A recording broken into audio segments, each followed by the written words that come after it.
If you haven't been to Padre Island lately, you might be surprised at what you find right there now, because as Island newspaper publisher Dale Rankin tells us in this week's Island Report, there is a construction boom going on and things are just getting started.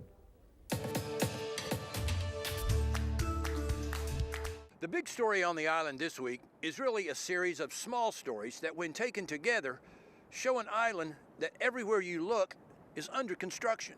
Some of the work is to repair damage from Hurricane Harvey, like here along Packery Channel.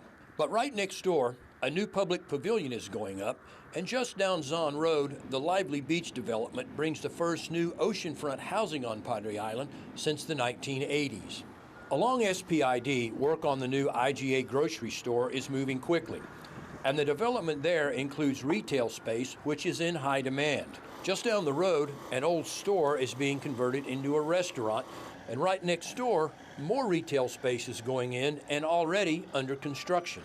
But the biggest and most anticipated project on the island, the Park Road 22 Water Exchange Bridge, took a giant leap forward this week when it was fully funded by the city of Corpus Christi.